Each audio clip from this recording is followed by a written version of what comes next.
This is Abnormal Entertainment. I don't have my picture. I have my picture. I don't. Well, whose fault is that? I can see Andrea, so. Okay, yeah. Oh, for us, it's just me then. Yeah, I don't know, man. And now I'm apparently muted. You what? Am I muted? No, I can hear you. Okay, because my mute thing came on as well just then. So. I think you're having problems today. I definitely am. Do you want to restart your camera so I can see you? Because I can't see. Me? Yeah. Okay, hang on. Can you see me and hear me I now? can see you now. So we have everybody. Woo! Yay! Okay, it's time for the theme tune.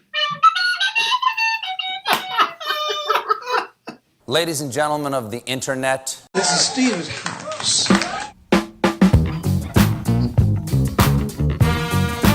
Mr. Stevie Wonder. Mr. Stevie Wonder. Mr. Stevie Wonder. It's the year of Living Stevie. Mr. Stevie Wonder. Mr. Stevie Hey Wonder. everyone, welcome to the Year of Living Stevie. I'm your host, Daryl Bean. If you're just joining us for the first time, welcome. Make yourself at home. Take your shoes off or leave them on. I'm a shoes on kind of guy. I don't know. I've got weird feet. They're sensitive. I don't know. I don't like walking around in just my socks a lot because it's too much information, really. But if you are returning after several episodes, welcome back, and glad to have you back with us here. It's been a crazy couple weeks. I gotta tell you, man, the world, I don't know what to think anymore. In the time since our last show and the time I last spoke to you, we got junk going on with North Korea. We got, we got Nazis. Well, I don't know. I don't even know what to think anymore. It's pretty crazy. I gotta admit, I gotta start busting out some more Stevie records or something because I'm starting to tank a little bit. I can feel the engine's getting a little dry. But I'm looking forward to a trip with my daughters to Chicago. We're gonna go see the smash hit musical Hamilton. We might be some of the last human beings on the face of the earth to see it. It seems like everybody else has seen it already, but we're super excited and ready to do that. We're going to do some cool stuff when we're there. So that'll probably recharge my batteries. It'll be a good thing to get away from the nonstop onslaught of awfulness and focus on just having fun and eating good food and doing all that sort of stuff. Today on the show, I'm really, really psyched about today's show because it presents a technological first for us here on the show. Usually when I record the interviews, I am sitting in the same room with the person. There's two microphones, kind of done the way that it's always been done. I am recording it to my MacBook, so that's kind of new. But it's an interview in the old style fashion, eyeball to eyeball. In this particular circumstance, because the group that I'm talking to today, the Aeon Wanderers, are a transatlantic recording duo. Now, before you get too freaked out about that, that's transatlantic, like across the ocean.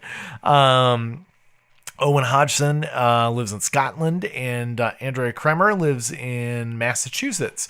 And they are a partners. They're duo partners, and they record together all the time and do all kinds of fun projects. And they're our guests today. So we are talking via Google Hangout. So if you listen to the interview and it sounds a little weird, a little different, it doesn't have quite the same crispness, and there's a weird kind of computery, I don't know, thing going on in the voices that would explain why. But it was a really fun time. We got to see each other on Google through our webcams and all that sort of fun stuff. So it's pretty fun, and I was really pleased with how it went. It was a really, really good time, and Owen and Andrea are really a lot of fun to chat with. So you'll hear that in just a second. Before we get to that, though, I want to remind you that we've got Stevie is the Truth stickers for sale. $3. Just hit me up on the Facebook page or email, and I'd be happy to get one of those to you. $2 in person. So make sure you get your hands on one of those. I just washed my car, so I think I'm going to be putting one of those stickers on my car tomorrow, as a matter of fact. So without any further ado, here's my interview with the Aeon Wanderers. Welcome to the Year of Living Stevie. On the computer right now, I have the wonderful, the amazing, the fantastic, and separate by many thousand miles, Aeon Wanderers. Hi, guys. How you doing? Hello. Hello. So first, why don't you introduce yourselves to our audience? This is the part where we each point at each other. Oh, it's pointing. So you go first. Fine, I'll go first. Ladies first. My name is Andrea Kremer. Is that all I have to say? Sure, that works. But Andrea is a singer and a songwriter, and Yes, that. and the pretty face of the band. Oh, I don't know about that. But I do live you sell in yourself the short, greater Boston, Owen. Massachusetts area. Unlike me, and my name's Owen Hodgson, and I live in Scotland. I'm actually English, but I'm hiding up here and hoping that nobody notices. But yes, I'm in Scotland, so I'm across the pond and a long way away. And I'm the other voice in the band, and I do the instrumentation. And We'll try not to let your location be known too. Indeed, there's no like geo tags or anything like that. Hey, laddie, we don't want people finding out where I am. So, but first thing, like we should probably mention that this is actually our second turn at an interview because I goofed up the first one. I was trying to record it because we're talking on a Google Hangout, and I made a mistake in how I was setting up all my audio routing. So basically, you get this really scintillating interview of me asking questions and then long periods of silence, and then me going, "Oh, that's very interesting." It's pretty fantastic. We'll try to be interesting again, but no promises. It's kind of interesting. So if it sounds very familiar, not that it would, like I felt like we were kind of giddy and goofy and stuff like that the first time around too. But if it sounds like we're like a little more familiar with each other than perhaps most of the guests that are on the show, there's probably a good reason for that. So just to kind of like an open sort of a thing. I like being an honest guy, I guess. So I guess the first most obvious question that might pop up is how you started making music together. Like, tell us a little bit about your origin story. Like, this is a superhero movie of the Aeon Wanderers.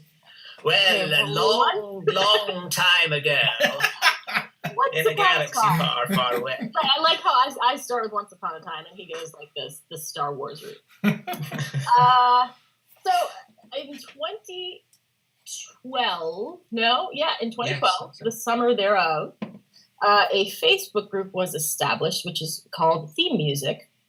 I was a member of it pretty much since its inception, or close to that. And it was a group founded by a musician based at the time in New Jersey, who has since relocated to Atlanta, where many of its members are from. And the point of the group was sort of to reinvigorate people who had music as either a hobby or as a vocation and had kind of let it go because life intervened. They got married, they had families, they had day jobs, and they had lost track of this passion or a former job that was meaningful to them. So Matt, I think went out to his car one night and recorded an Elvis Costello cover. And rather than post it to his timeline, he had this idea to start a Facebook group and invite some musical friends and say, look, I made this cover. Does anyone else want to do this? And we can all enjoy each other's covers. So that happened. The group grew quickly. And before too long, it was sort of, it began to organize itself around this concept of every week Matt would post a theme, and the covers had to comply with that theme. So it might be songs, one-word title songs beginning with the letter S, or songs with a place name in the title, or songs about cities, for example. So you get the idea. So I was a member of the group at first as an audience member, and then another member of the group with whom I had been friends for many years was traveling to Boston and said, you and I are going to sit down in your living room and you're going to sing, which was something that I hadn't done in probably 20 years. And I thought, well, I'd been participating in this group as an audience member for a few months, and I thought, why not? How bad could it be? It's only a couple hundred people, a couple hundred of my closest friends. And I was definitely not used to being on video, and I think at that point I still avoided that. But he did. He came and sat in my living room. He learned the song that I wanted to sing, which was a Sam Phillips song called One Day Late. And I sang it, and we posted it, and people liked it. And it wasn't that hard. And I thought, why did I stop doing this for 20 years? So then I began to participate more regularly, and part of participating in theme music also means learning how to record, which I hadn't really done since the days of owning a Tascam Porta 01. Oh. I know, right? I was a nerd. But then, when my Porta 01 wasn't really feasible anymore, I didn't do anything. So I learned how to use GarageBand. It was also sort of I guess at first an unofficial rule, but later it became a little more official that you had to post an accompanying video. So I learned how to use iMovie. And so I was sort of acquiring skills as well as figuring out my, learning to sing again, basically. Mm-hmm. Just around the time that I decided to participate less in this group, Owen arrived. And I will let him pick up his story from here. So around 2014 or so, I think you showed up. Right? That's right. Yeah, it was end of April, early May 2014, and Matt Brown, who Andrea just mentioned, he's the singer and guitarist from Uncle Green and 3 Pound Thrill. These guys set the group up, and a friend of mine had met him elsewhere on Facebook and thought the two of us should get together. He had some issue he wanted to talk about, and I knew something about it. So he and I ended up having this conversation. Mm-hmm. It wasn't even related to music, I don't think. But then, of course, he said, "Oh, by the way, I hear you're a musician, and I run this group. Do you fancy joining it?" And I thought, I can hardly say no to his face here. I didn't do covers at the time. I wasn't recording covers. So I thought, I'll go along and have a listen. So I went along, and sure enough, enjoyed what I was listening to, and commented on a few things. And maybe 3-4 weeks after I joined, a theme came up, and it was called, what was it called? Secrecy or something like that. It's kind of a spy-ish kind of theme. Mm. And so you had to do any song which had a title that inferred secrecy. So secrets, spies, whispers, anything like that. Mm-hmm. And as it happened, I recently recorded a song of my own called Whispers to the Wind. And I thought, ooh, I could post something. I actually have a song that fits here. So I went out and made my first proper music video with me in it. It's like, I was really nervous about the whole thing. But I posted it, and again, as Andrea did, people have said nice things. I feel kind of good about this. So that's how I got started. I initially posted quite a few of my own songs, or wrote them for the theme, and then the cover bug settled in, and I started thinking, hey, I know a song that fits this theme. Mm-hmm. And so I'd start doing it. Just cut this a little bit. Thank you. There we go. I was going to say something. So I started doing these covers, and of course they started going down as well. I did see Andrea. In fact, one of the first songs I remember vividly listening to and being really impressed by was her cover of "Fix You" by Coldplay. Mm. I remember listening to it and going, that was really good. What a great voice. And we did end up collaborating on a couple of things. Incidental to that, I'd be, making a string section or playing piano on a song, and Andrea would be there doing backing vocals. Somebody else was doing lead or whatever. So our paths did cross. But as she mentioned earlier, she kind of drifted away a little bit, and I carried on. And so it wasn't until... Gosh, was it? It was last summer, April, May again last year. So 2 years after I joined, and I decided that I wanted to do a cover of one of my favorite Tori Amos songs, "Cornflake Girl." Mm. I love the piano, and I've been playing it for years. And I thought, I want to do a full band production of this. And I just thought, why don't I? Because I'm a bloke, and the song's called "Cornflake Girl." I thought, why don't I get the ladies of the group to be the band for this one, and just have a band, and just me be the only bloke in the all-girl band. It's living the dream. That's it. And so literally, as I was going through theme music and people pass by on Facebook, I'd say, "Oh, you can sing, can't you?" and drop a message. And Andrea happened to be one of those, and she said, "Yeah, sure, I can do that." And then I said, "Can you do video as well?" And she went, "No."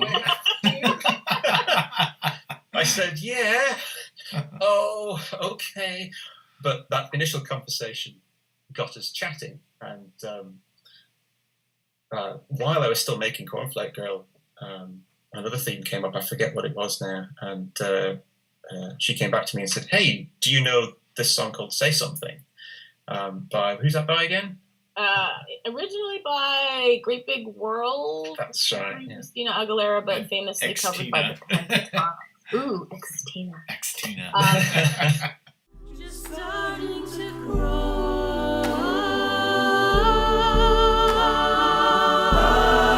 Say something, I'm giving up on you.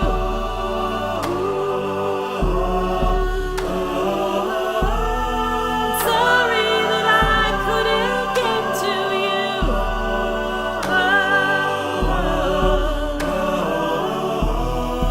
Anywhere I would have followed you.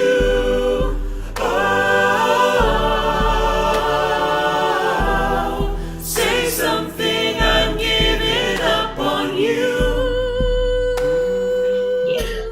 So also Owen is kind of like hot property in that group because he plays all the things. I So don't it's care like what you things. don't have any musical instrument ability, which is the case for me. You tend to seek out these people who play Mhm. almost all the things. And soon to be all the things. And so, because you don't really need to provide any kind of assist. You just get this track back that is a thing, which you're about to hear about. So she suggested this song, and they sent me 3 versions of it. There's the Pentatonics one, there was the original, and another cover. I forget the band that did that, but that was a kind of interesting build-up of instruments. Walk off the earth, maybe. Oh, possibly, yeah. But they built up all the way through the song, and I thought we could combine all these. So we kind of took the Pentatonics vocal thing, because it was mostly an a cappella track for them. Took that to base the vocal arrangement on, and then took this other version with the build-up of instruments and the big ending, and kind of combined them into this thing that happened. And I thought, wow, this sounds great. I even say so myself. And that was kind of the start of the Eon Wanderers, really, because we looked at each other and said, we need to do that again. That was fantastic. Yeah. Well, if we do say so ourselves. If we do say so ourselves. Well, this is the thing, my philosophy of music is you do the music you want to do that makes you happy. Mhm. And my solo work that I've done over the years, it's music that I want to hear, I suppose, which is a bit sort of, I don't know, maybe a bit self whatever, but why else do you do it if you're not going to enjoy it? So you might as well enjoy what you produce. And that came out, we thought, that was really good. It got a great reception from the group. And so we did it again. And that's how we started. We started doing covers, and since then we've been starting to write originals as well. And we're working on our first album. We've got 4 or 5 tracks. So Strange and terrifying for me. Is that group? Oh, is that group still active? The track or the theme music group? It is, yes, yeah. We still participate. It's very active, and it has grown from the time I started in 2012. I think it had just a few hundred members to now I think over 1,000, maybe well over that. Have you gained trolls since then? Since there's more people, like, do you have anybody that's like, that sucks, to everything, or like? Oh, like any large group, it has its drama. Well, the interesting thing is that one of the rules, I suppose, again, it's only a guideline, is that people are there to enjoy it, and people are there to support other musicians. Mm-hmm. So, no matter how good or bad, everybody's there to. It's a big, it's a big friendly group, and so there's not a lot of negative criticism, and it's all very supportive, which I think everybody has found really advantageous, because no matter where you are or how much talent you have or how much enthusiasm you have, everybody's welcome, everybody can do, and everybody's appreciated, because it's all enjoyable stuff. Mm-hmm. That sounds cool. I'm gonna check it out, actually. I think that sounds pretty interesting. So if other people, people who are listening are into that too, a Facebook theme music group. Pretty cool. So let's see, where do we take it from there? It might be interesting to find out a little bit, especially since, the second whirl around, I know some things. I drink coffee and I know things. to talk a little bit about your, like, before you did this group and earlier in your lives. Like, Andrea, you were talking a little bit about how you had done a little bit of music and then left it for a while. And then Owen, I know a little bit of stuff about your high school days and actually have some evidence of that you were kind enough to provide.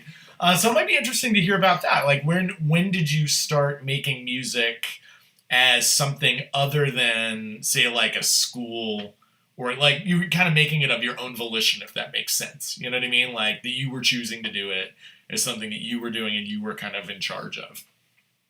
I guess I'll start because my story will be very short. I was a musical theater kid in school. I know you said after school, but like that there really isn't an after school period for me where music is concerned. So I was, like Mass All-State Chorus and musical theater, community theater. I did a little bit of community theater as an adult.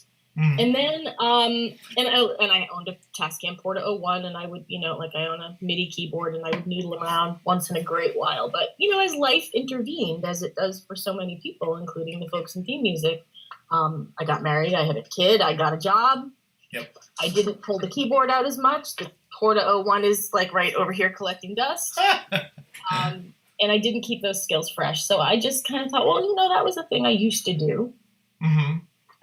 And it really was only since theme music that I started singing again. And as a result of that, I am now a vocalist in 2 bands, actual bands that play out in the greater Boston area. The Boston Philharmonic, which does orchestral arrangements of rock songs.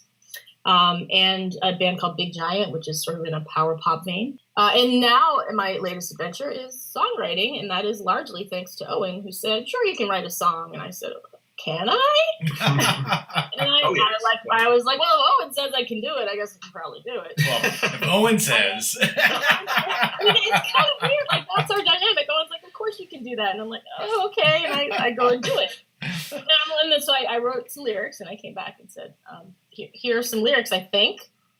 Here's a theme. Here are some other ideas. Mm-hmm. And 24 hours later, it was a song. Wow. Well, there you go. that he had come up with some amazing music for. And that song will appear on our forthcoming album. And I think that we're 2 or 3 songs in. There we are, yes, 3 or 4. That's pretty cool. So just to kind of to tag off of something a little bit, I'm curious about how did you come upon the Tascam multi-tracker? Because it sounds like... I don't even remember. I think, here's a sad thing. So I'm sure that any ladies listening will be able to relate to this. There's a thing that happens when you are like a musician's girlfriend, and you end up spending a lot of time just hanging out in Guitar Center. I probably spent a good decade. Like I can tell a Paul Reed Smith from a Les Paul and a Gibson. Like I don't play guitar or anything, but you know them when you see them. But I spend a crazy amount of time just like hanging around in a music store watching someone else play instruments. So I would wander around and I would pick up things and I know I had a keyboard, as I mentioned, which I think was the first instrument I ever bought. The first thing I ever bought with bonus money from my first job that I ever got was a keyboard, which is weird. and it's, I think it's now, I also own a guitar, which I've played exactly once, but those are the only instruments I own. So if anyone's looking for a good deal on a Dan Electro acoustic electric, get in touch. So yeah, it was weird that I owned a keyboard, and I guess I needed something to do with it. And multi-tracking home multi-tracking was becoming a thing. Sure, yeah. And I thought, oh, well, I have a keyboard. This way I could record stuff and I could sing with myself. And I did. So singing was always a thing I could do. And actually harmony singing is kind of the favorite thing. And that's where Owen and I connected. Yeah. He has these incredible sort of massive choruses, and it turns out that they're all him. I don't know how he does it. Like I am superfluous really in this process. Other than no. Each vocal blend is unique, so we have a blend together. But he is fully able to be his own chorus. Mm-hmm. So, You'll hear. So that's kind of a point of commonality that I'm sure will come out in our future album. So that allowed me to kind of experiment with that without having to really play anything or know any other musicians or be in a band. I was like, well, this is a thing I can just kind of do in my bedroom. It's kind of funny because I don't know if it was on Sonic Freeways or not Sonic Freeways, Sonic Highways, that series that Dave Grohl did, or it was something like that, where people were talking about taking 2 tape decks and like kind of doing this like ghetto multi-tracking, which I did when I was growing up because I didn't have a lot of money. I didn't have a multi-tracker, so that's how I did it. Like I did it with the 2 tape decks and all that sort of stuff. That was pretty fun. Props to you. That is awesome. Yeah, no. That's exactly how I started as well. So it's amazing how one of the things I think we mentioned this last time, but one of the things that when I've been teaching or talking to kids that are teenagers or even in their early 20s is that they is how good they have it in terms of being able to do things like that now. It's so easy and so cheap, and you can literally for free download all these different programs that allow you to do that stuff that would have cost thousands of dollars when I was their age, Yeah. And I feel a little bit like until well into middle age. I almost feel like I'm on the porch with a hose, get off my yard, But it's amazing. I keep trying to press that point, oh my gosh, you guys have no idea. It's so easy to make music. There's no excuse really to not make music anymore. It's pretty amazing. So how about you, Owen? Well, you've kind of just told my story because I started, going right back, I started playing, I was given a little toy keyboard. It had multicolored keys on it for Christmas when I was 4 years old. Mm-hmm. And, of course, I started playing, I think it was Mull of Kintyre. It was Paul McCartney's Wings single at the time. And I loved it. And so I was figuring out how to play this on this keyboard age 4 or 5 years old. And my mum and dad looked at me and thought, oh, maybe he'd benefit from a piano if he can pick out things. Let's see. So they bought the piano for the house, and I spent the next 10, 15 years learning to play piano classically. Just that one song. Just Mull of Kintyre, in the style of Bach. Yeah.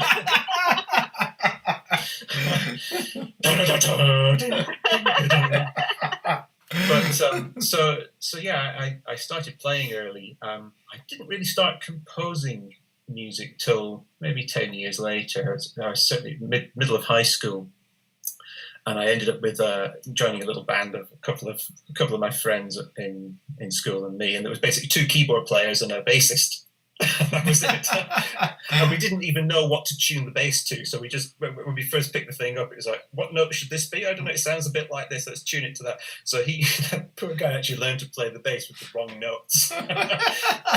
wrong tuning. But so we set up this little band, and our method of recording was I had a sort of, I guess it was kind of a ghetto blaster amp with 2 tape decks. And literally, a bunch of plugins at the front. It was a karaoke tape deck machine. I put one tape in that, play, and then record live onto the top of it. Mm-hmm. So the stuff I recorded sort of in early high school days, it's a Hiss lovers festival. I mean, some of the clips I have, they start with this, and then that's 53 layers of Hiss all built up on top of each other. Fantastic.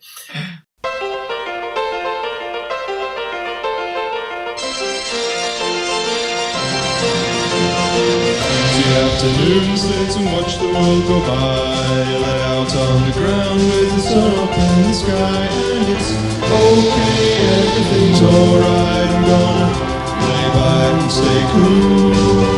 And it's okay, all world is bright. Don't worry about play the fool. Afternoon, children playing games. But I think, when was it? It was one of the last years at high school before. In the UK, we have high school till we're 16, and we have what's called sixth form college, which is 17, 18 years old, and you go on to do a sort of higher qualification if you want to. So just before I left my high school to go to sixth form college, my music teacher lent me his cassette 4-track. recorder. He said, "This is the way you need to be going. Don't do tape to tape." And so I got to experiment with this for a week or two during the school holiday. And I was like, "Oh, I need one of these." So of course I handed that back, and I'm kind of looking through catalogues and dropping words like 4-track to my dad. And I got a Tascam Porta 05. So it's parallel lives going on here. But yeah, that's what I started recording on. At Sixth Form College, formed a band called Stonehenge, and we did a bunch of original songs. We did 6 albums, including a double album. Did you do Stonehenge?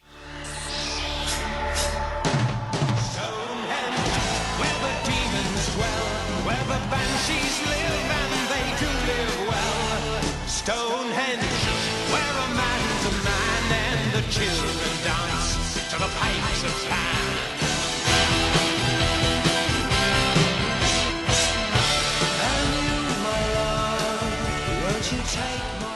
Well, we didn't do Stonehenge, no, but but that was the name of the band. We recorded tons and tons of stuff on that Porta 05, absolutely stacks of it. But yeah, amazingly creative period. And then I carried on after the band split up, because of course we all went to university in different places and geographically separate, and it kind of just fell away. So I carried on recording solo, my own songs, bits and pieces, under the name Thinking Aloud, which I've retained to this day, actually. But around mid-1990s, 1994 or so, I created a couple of collections of songs that I considered albums, which are on cassette, and that was it, basically. And my 4-track was dying. You could actually hear on some of the recordings, it's just giving up. Everything's starting to wobble and whine and fluttering, and then real life intervened. You get jobs, you move house, eventually children come along. And that was it for 11 years. I didn't do a thing. And then I was on family holiday to Canada, actually, and one of my wife's cousins lives over there, and he's a performing musician in British Columbia, a guy called Steve Jones. And he showed me his recording setup. He had a computer with Cubase running on it, and I'm looking at it like, whoa, there's no tapes here. Yeah. Is this real? Is this how it works now? And of course, I then investigated how all this was, how it all worked, and thought, wow, if I spent several £1,000s, I could do this too, and do all the things I've always wanted to do, but could never actually manage on the 4-track recorder. So I did. I took a chunk out of my savings and went and bought a master keyboard and Cubase and a computer to run it on, and software and sample libraries and you name it. And it was like, wow, I can do it. Wow, it's amazing. So I recorded a bunch of my old songs again using new technology. And I thought, well, what am I doing this for? And I still don't really know, but I thought, let's put it out there. So I built myself a website, put some of the songs on it. And interestingly, it was a way of meeting people suddenly, because I could show various folks what I was doing, and they go, "Oh, I like that. Yeah, it sounds like whatever." And I'm really into this. I think the eye-opening moment for me was one day I got a message from a chap I'd met on a forum somewhere, and he said, "I'm just listening to one of your songs, and I'm sitting on this specific beach in Hawaii." And of course, at the time, Hawaii is this exotic, well, it still is an exotic, distant place where I am, but it was so unbelievable that this guy was enjoying something I'd done on the other side of the planet. And I think, wow, I'm still amazed to this day that it's possible to do that. But that's where I started. I created, how many now? 4 CDs since 2006 when I started doing this again. And I just make music for the fun of it, really. And if anybody else happens to like it, then that's amazing. And I'm always very flattered and grateful for people paying attention and listening. Yeah. Yeah, it's really interesting how that's, over the years, that's developed. Like, you had the cassette 4-track, and then probably after that, most immediately be something like the ADAT, which is still tape-based but digital, and then kind of traveling into the computer realm and whatnot. Like, in my own experience with recording, I did kind of the ghetto 4-track with the 2 tape decks mixed together, and then my next experience was with a band that had its own 16-track ADAT based studio, and it was like this whole holy crap, we can really do this. 16, holy mackerel, And then like a few years after that, I had bought a Yamaha hard disk based recorder, an AW4416, still a really great recorder even today. But and that was like everything that was in that studio was in there, plus like waves effects and all that sort of stuff, and like it cost about a third of what that was. And now that's just it, isn't it? And you can probably do that now for free. Like what I could do with a AW4416, you could do on an iPad for free, probably with an app. It's incredible, isn't it? I mean, I always quote this when people talk about cost of things, because back in my Stonehenge days, back in the late 80s, early 90s. You know that every time you say that, I go, Stonehenge. Dun, dun, dun, dun, dun. I mean, I saw this little classified ad in the back of the magazine for a Fairlight Mark III. And of course, they were the state-of-the-art sampling keyboard sequencing thing at the time, and I kind of saw them on the TV and was lusting after this keyboard with a computer monitor on it. Whoa! And this second-hand one was £23,000. I mean, I don't know what that would be in dollars at the time, but you're looking at going on for $30,000. And that was second-hand, and I think I cut it out and stuck it on my wall, and I put target for this week on top of it. How many lawns can I mow? Well, that's it.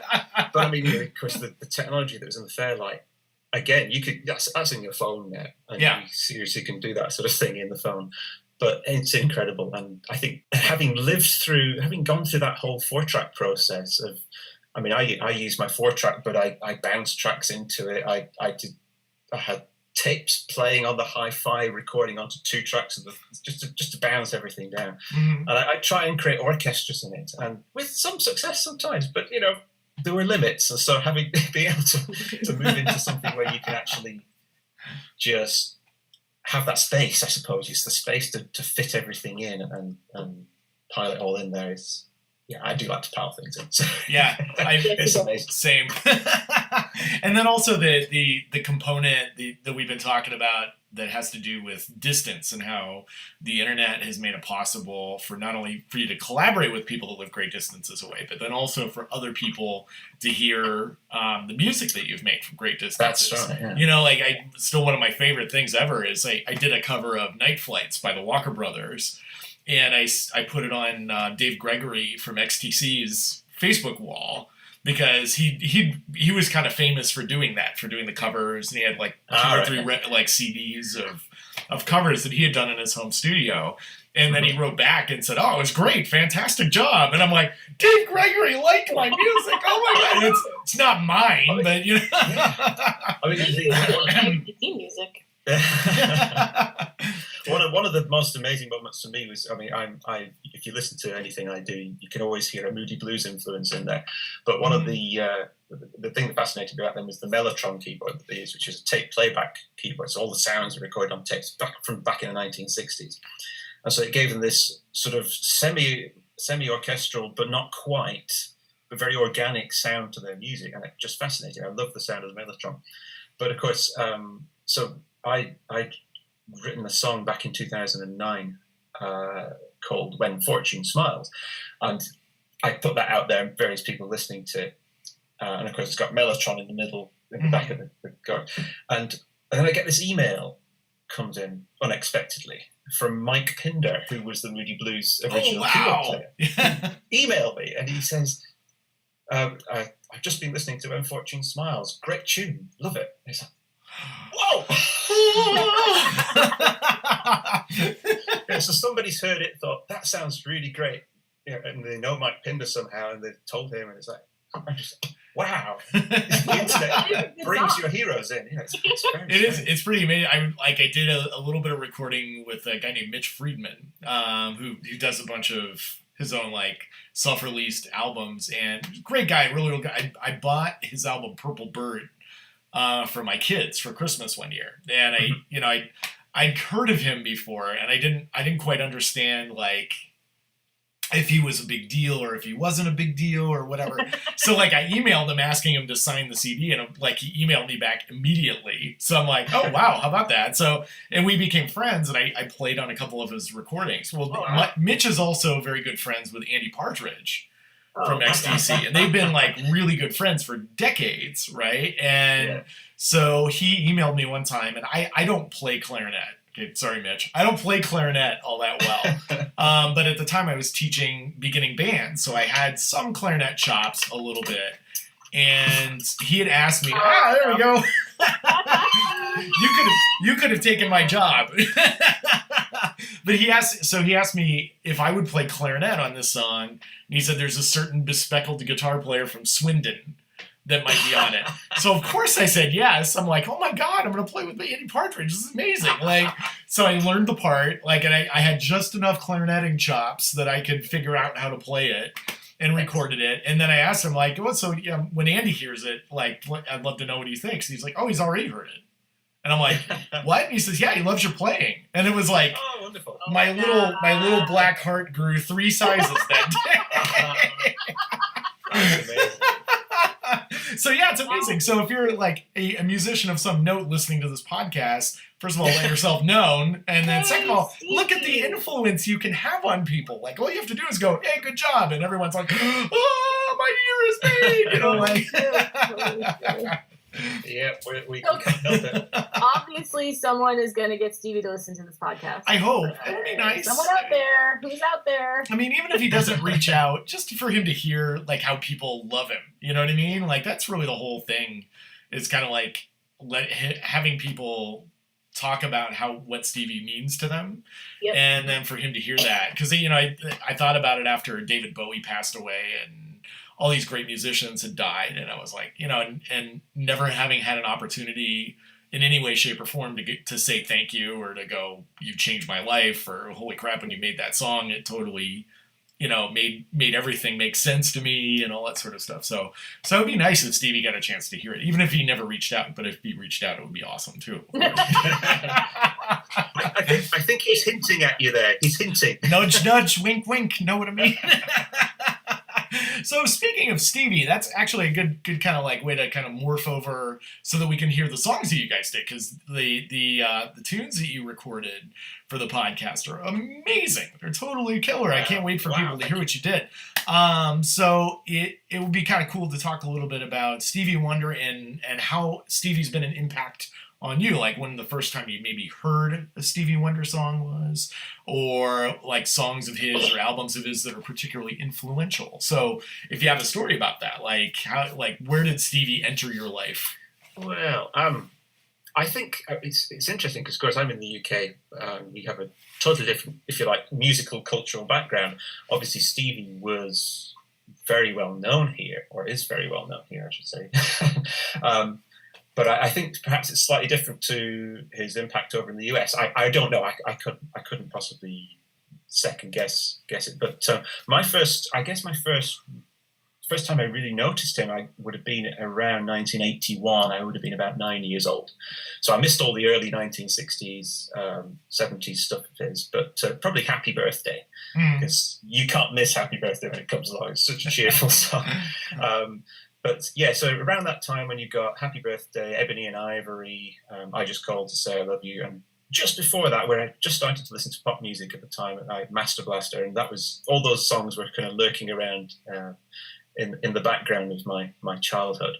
And I think possibly it was the first time I sort of paid attention to that sort of funky sound, really.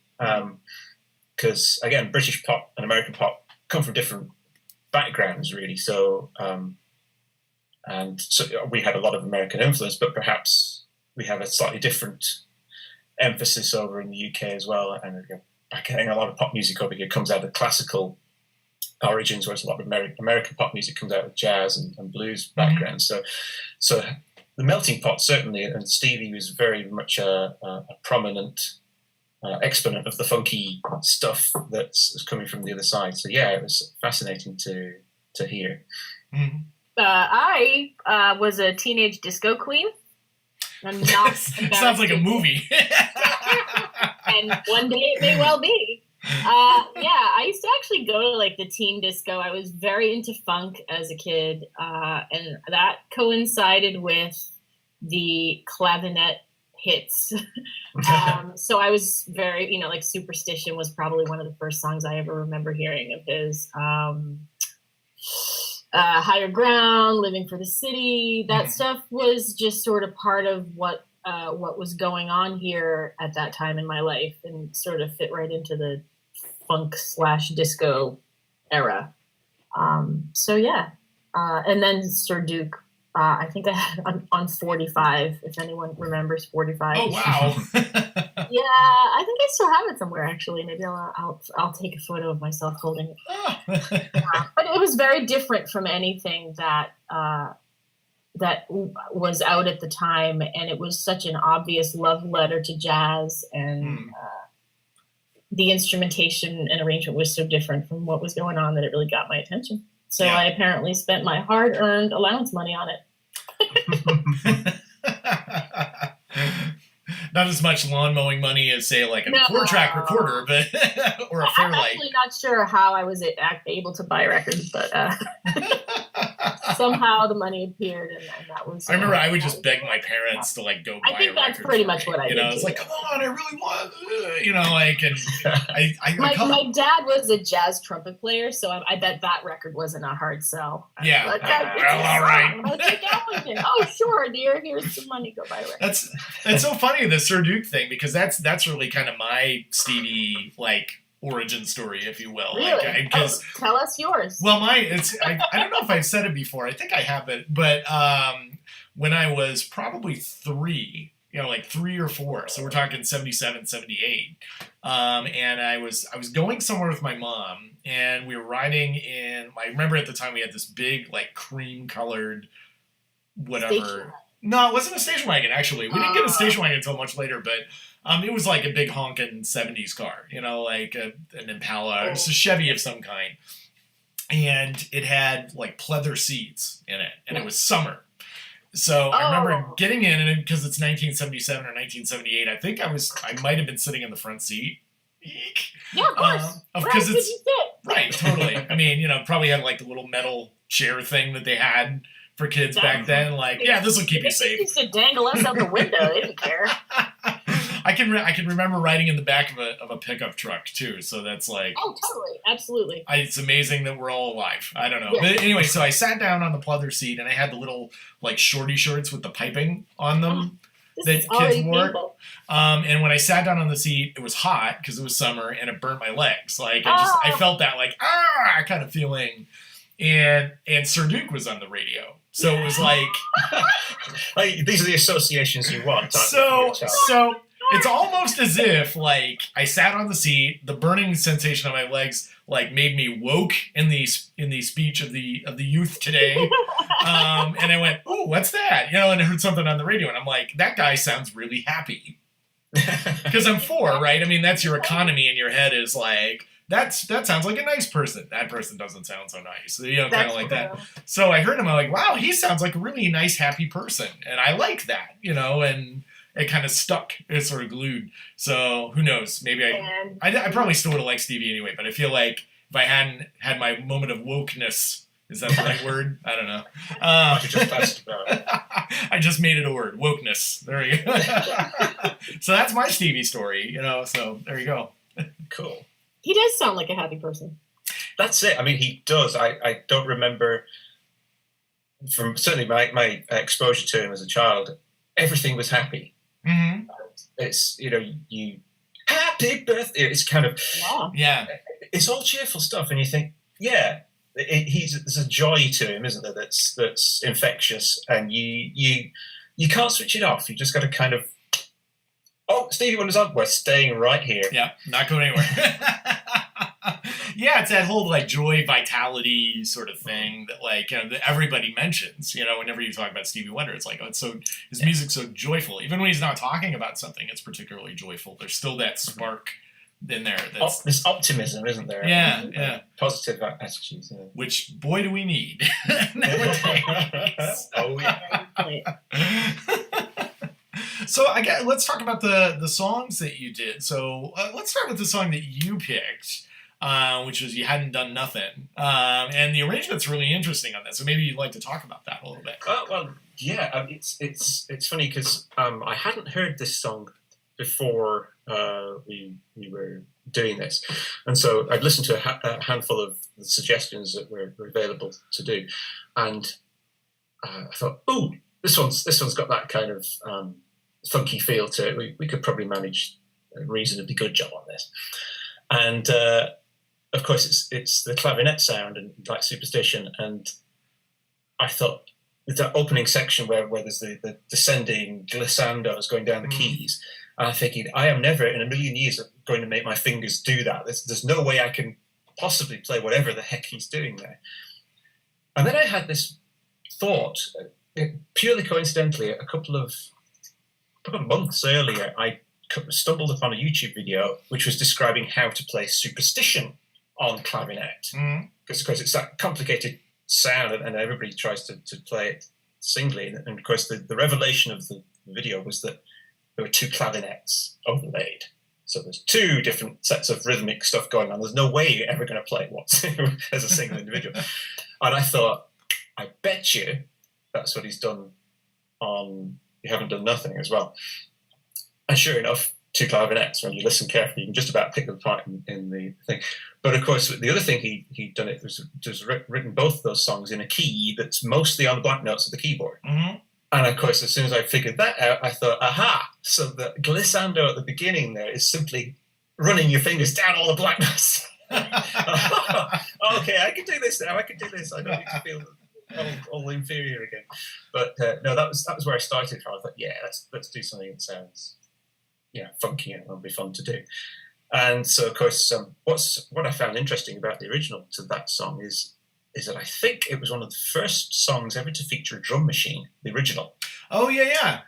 And so I thought, well, I'm not going to emulate that. We'll put our own drums into it and program it in. But it's again, a fascinating little bit of musical history, I suppose, where you hear this electronic stuff starting to slip into pop music in different ways, and how people chose to use that in the early days, because it doesn't sound like drums. It sounds like it sounds like noise of various types, because that's what it was. But again, you just think, this is amazing stuff to listen to. So what can we do with this? And I laid down a basic track and did a little bit of backing vocals for it, and then passed it over to Andrea to do some amazing leads. It appealed to me also because of the message that I think is very relevant for these political times. What are you talking about? I had actually just recorded a different song as like a protest song around the time of the election, and I thought, well, this could be a nice companion piece. It does some things that I think need saying. Are you saying you're tired of all the winning? Is that what you were saying? I am so tired of winning. I mean, that part was so accurate, as was the part about being able to stand on Fifth Avenue and Anyway. I have no idea who you're talking about. It was a relevant song, so it made sense for us to do it. So then Owen got in touch with me and he said, there's some brass in here, and I have an idea. And I always kind of want to approach a cover song from a unique perspective. I want to bring something different that is uniquely us into the mix, rather than just a straight cover song. So I have an idea. What if I just do the brass with my mouth? And I said, yes. Do that. Like, that's it. That's the thing that's going to make it ours. Yeah, I mean, I had no decent sort of funky, jazzy brass sounds in my library. I have some brass, but it's mostly orchestral, because that's what I tend to do. But I'm thinking, I can't pass this off. And while I tend to, when I'm doing covers, I often try and do a sort of note-for-note replication. I like to pick things apart, find out how they work, and then build them back together again using what I've got here. But this one, I thought, there's no way I can get that sound accurately on samples. And I thought, I just went with my mouth, I wonder what that would sound like if I recorded about 12 of them. So I just sat down and I recorded and then with a sort of effect on my voice and combined a whole bunch of those. And well, the results were interesting. I would love to have seen that, been like a fly on the wall for that eureka moment of like, how do I get that? Say, that's not bad. So it's certainly different, but yeah, that's my take on the brass for this one. Well, cool. I'm sure that people who are listening are now waiting with bated breath to hear what that sounds like. So let's check out your cover of You Haven't Done Nothing.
For the second song that we chose, this is the one that I picked for you, and it's one of my guilty pleasure songs. That like when I talk about Stevie with people and I bring up the song, they almost like look at me like, "What? What are you talking about?" Which is "Stay Gold" from the soundtrack of The Outsiders.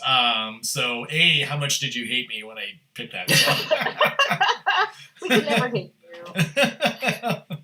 All right, he wants us to do that. Okay. I think it's actually the only song in Stevie's Wikipedia page that doesn't have a page; it just has like a stub. I was like, okay, well, but it's a ballad, so we knew we could do an okay job with that. Mm-hmm. Heavy vocals, which is also nice for us. So yeah. And because Andrea had done lead on the other one, she insisted. Yes. But I took the lead on this one, and so give it a go. Again, it's not the style of singing that I've ever done before, and so I had to adapt it to what I'm actually capable of doing. But the song, the arrangement itself, of course, lended to the sort of thing that I love doing, which is the sort of the background bed of orchestral arranging and sort of soft rock, dramatic build-ups and so on and so forth.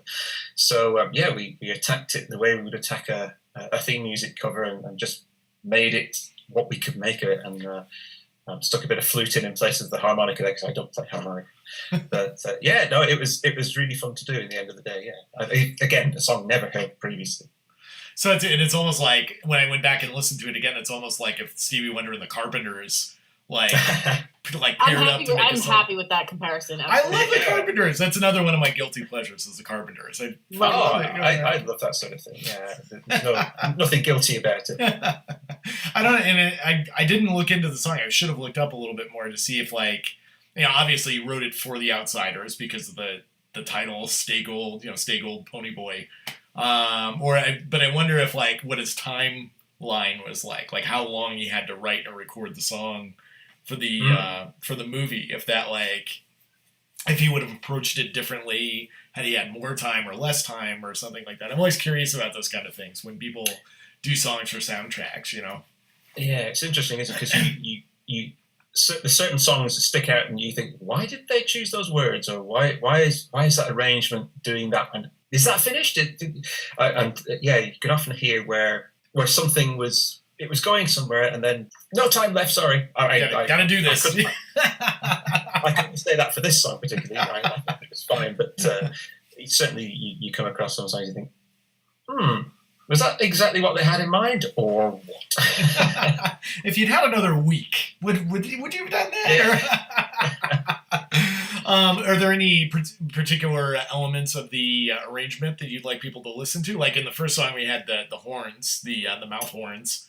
So is there anything in this that people should listen for? Vocal blend. I can tell you for me what it is, but I wondered if there were things that for me it's the lush vocal cloud that everything kind of lives in. It's the first when I first listened to it. When you sent it to me, it was just holy crap, listen to those backup vocals. It's amazing. It's so lush. It's so lovely, Yeah, that makes me very happy to hear. I think one of the things that certainly drew us together musically there was that's the sort of thing we both like to hear and to do. And certainly going back to before I actually knew Andrea well, often her contributions in the theme music covers would be these very lush, very full backing vocals. And I was always kind of, that just sounds so nice. So it's really nice because I do similar things myself, and it's really nice to combine those two, and you get this. I love the sound that we make. So if you're going to listen to the Aeon Wanderers sound, that's kind of getting there. That's well, I love it too, and I'm sure people that listen will love it as well. So let's check out Stay Gold.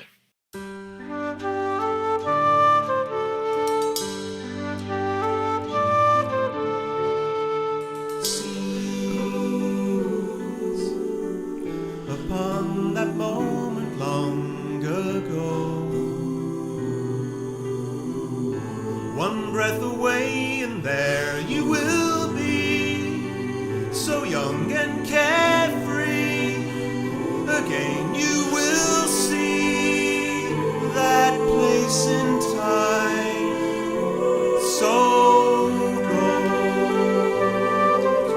steal away into that way back when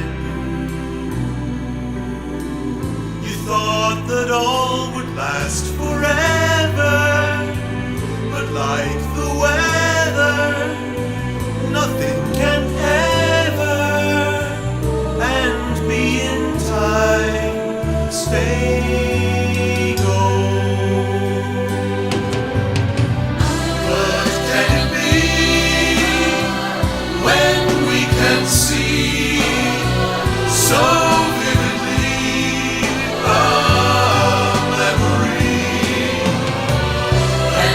Yes, you say, so must the day to fade away and leave a ray of sun so gold. Life is but a twinkling of an eye, yet filled with sorrow and compassion, though not imagined. All things that happen will age too old, though gold, gold.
Okay, to end things up, first of all, I want to say thank you for taking the time and sitting in your various locations and talking again Parts of the world. Yes.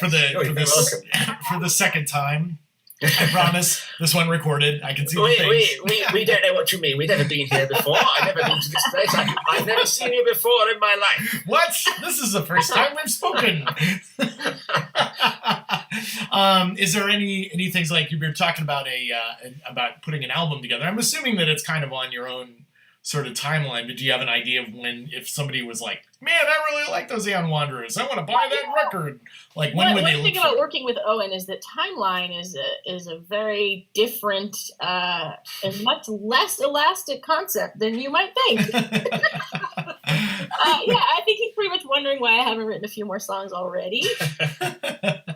So I would guess that will come out in fairly short order, probably before the end of this year. I would think before the end of the year, yes, if not the very latest early next year. But yeah, very cool. Well, I know I'll include links to your website, to the Facebook page that you have and stuff, so people can check you out and keep tabs. So if they wanted to check out your album when it's released, that they'd have a way to do that. That would be super cool.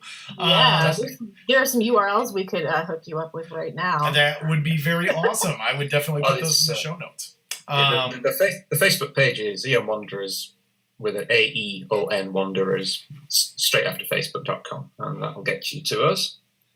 And what about your stuff, Owen? Oh, well, I'm just thinking dashaloud.co.uk. You can find my solo stuff there, but it doesn't have Andrea in it, so, it's just half the show. It's a good, while you're waiting for the album, it's a good. Well, I suppose. If you want to be a completist about it, if you want to really get the whole picture of things, it's kind of good. Mm-hmm. And then the last thing to finish up with is sort of a tradition here on the podcast, since we're hoping that Stevie listens or he has a chance to listen at some point. We're kind of turning this into like a segment where Stevie can hear something that you might want to say to him. Like people have said thank you, people have, whatever the case might be. So if you had a message that you wanted to send to Stevie Wonder, what would that be? I think I would definitely say, don't stop. Don't stop. Keep going. We need the funk. We need the Stevie. It's always a delight, and it's always such a joy to hear that. Keep it up, guy. Keep it up, because we all love it. We need the positivity. Yeah. We need the positive human messages, and Yeah, what he said. What's interesting is I think about people like Roger Waters put out a record for the first time in like 25 years because he was so upset about what was going on in the world that he had to make this album. And it was like the last time that he put an album out was Amused to Death in 92. He's one of these people, like, because he's, Roger Waters and, wrote most of Dark Side of the Moon and The Wall and whatever. He lives on a mountain of money and and he doesn't have to make a record if he doesn't want to. So it's interesting how you see these artists who are becoming sort of engaged by the times, if you will, to make stuff. Feel they have to say something. Yeah, so I'm kind of hoping in the back of my head, I'm like, man, I hope Stevie is feeling that same sort of like where it's not enough to just be on like late night TV and do carpool karaoke with James Corden. Like he's got something he's got to say. That I'm really hoping for that. That would be really, really great. Yeah. Cool. Well, thank you very much, guys. I really appreciate you being on the show today, and great job. I hope everybody enjoys. Thank you so much for having us. Absolutely. I hope you have a great day. Bye. See you later. And that's our show for this week. Thank you so much to Owen and to Andrea for taking the time to sit down and talk with us on the Google Hangout. That was a lot of fun. Sorry I messed it up the first time. That was kind of embarrassing. But we had a really great time and a great interview. So thank you very much to them. I hope that you, the listeners, enjoyed the interview as much as I enjoyed doing it, because it was pretty fun. In 2 weeks, our next guest is a surprise. Yes, that's right, a surprise. Actually, a surprise to me as well, because I'm not 100% sure who's going to be our next guest. The summer has been a fun and interesting and challenging time to schedule guests for the Year of Living Stevie. Everybody gets busy and they're traveling, and we had a lot of plans that kind of got a little goofed up in there too, so everything will be fine, I'm sure. But yeah, it's kind of interesting to see who we have in 2 weeks.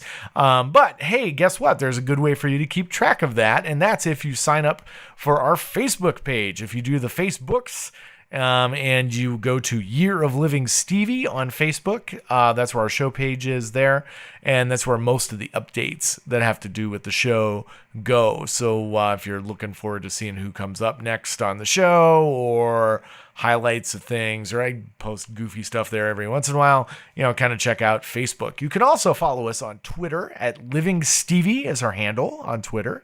You can also email us if you have any comments or suggestions. You can email livingstevie@gmail.com. And don't forget, you could also check out our show on our distribution network's webpage, the wonderful, the fantastic, the beautiful, all that sort of stuff. Abnormal Entertainment. My friends Kevin and David have a distribution company with lots of really great shows and lots of great stuff going on there. So check out the abnormalentertainment.com website. And our show page is theyearoflivingstevie.blogspot.com, and you'll find all that in the show notes, including some links to the projects of the Aeon Wanderers, as we listed in the show as well. So there's going to be a bunch of web links in the show notes for today's show. Thank you very much for listening. We'll see you back here in 2 weeks with our surprise guest. Stevie is the truth. Take it easy, everybody. Bye-bye. Stevie Wonder. Mr. Stevie Wonder. Mr. Stevie Wonder. Mr. Stevie Wonder. Head to abnormalentertainment.com for all of our podcasts and blogs. Go to cinemaheadcheese.com for our movie reviews and news. Don't forget our YouTube channels, Abnormal Podcast and Cinema Head Cheese. Get us on Twitter @AbnormalPodcast. And find all of our shows and Abnormal Entertainment on Facebook. You've been listening to the Abnormal Entertainment Network.